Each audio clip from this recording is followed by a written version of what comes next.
Here's a question I get a lot. Which type of exercise is the best? Weight training or cardio? And the answer is both. So you don't have to choose sides. I think it's ideal to do a little bit of each. Now, when you do them and how you do them makes all the difference in the results that you're going to get.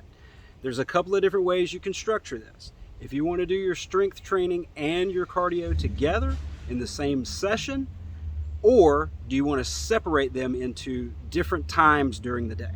So let's go with the first choice, combining your workouts. It's better, in my opinion. Most people have the goal of maintaining or increasing muscle while minimizing body fat or losing body fat. That's just about 95% of the population has that goal. They may say tone up or get in shape or lose a little body fat, or however they phrase it. Along with getting metabolically healthy, most people just want to do those two things: lose body fat while maintaining or maybe slightly increasing the amount of muscle. Most people don't aspire to bulk up and get huge, to go on stage as a bodybuilder. If they are, they're probably not watching this channel anyway. They probably already know what to do. But I'm addressing the people that are not really clear on exactly how to fit these components of exercise into their overall lifestyle and make it stick. So first of all, if you're going to do them in the same session, you want to do strength training first when you have the most energy. The type of activity that you're doing, strength training, is going to require glycogen, which is the stored form of carbohydrate in the muscle. That fuels the activity. So the point of cardio is usually to burn body fat. So if you do your strength training first, you're going to deplete the glycogen stored in the muscles. That's going to make your cardio more effective. A pattern that I see with a lot of people is they do cardio first to kind of warm up, and then they just kind of hit the strength training as an afterthought. That's backwards, in my opinion. Do the strength training first so you can prioritize the muscle building or muscle maintaining activity when you have the most energy to do that. And then, like I said, your energy, your stored energy in the form of glucose, is going to be a little lower, so you're going to be burning more body fat during the cardio.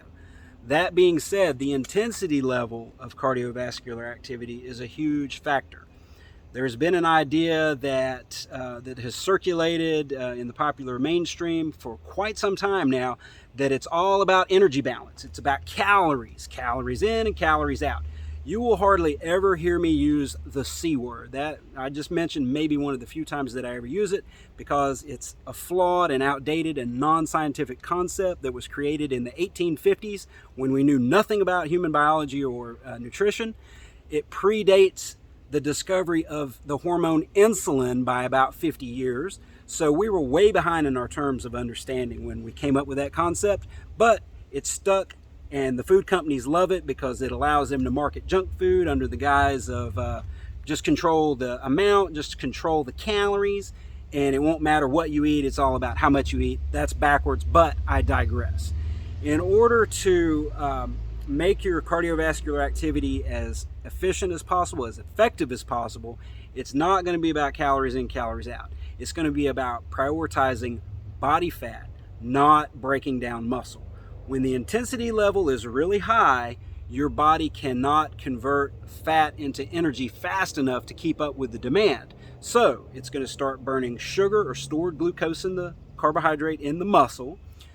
Once that's depleted, then it's going to switch over to tearing down muscle for energy, which we do not ever want under any circumstances.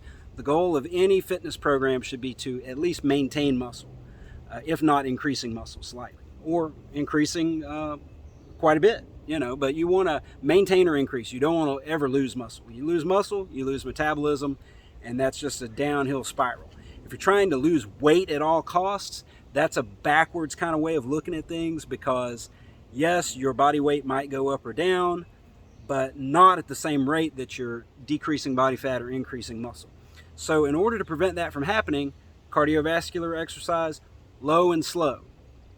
The target heart rate zone is going to be 180 minus your age, roughly. You may have heard the formula of 220 minus your age and then calculate a percentage based on that. This is a shortcut. We're just going straight to the percentage. 180 minus your age, that's the target heart rate to be burning primarily fat during the workout. Now, The other option is if you want to do cardio and strength training in separate sessions, different times during the day. In that scenario, it's best to do your cardiovascular exercise as early as possible in the day when you're still in a semi-fasted state, so first thing in the morning before breakfast, and again, low and slow intensity.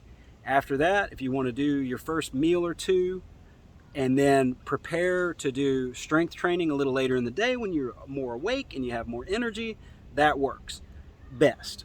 I've tried fasted strength training.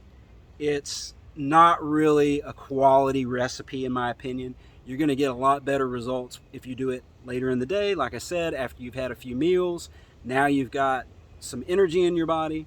Now you've got some aminos circulating to prevent breaking down muscle tissue during the activity. So those are my tips for today. Stay tuned. If you like this format, let me know. Comment below. Give us a like or share on any podcasting app or social media channel, and I'll be back with another episode in the near future.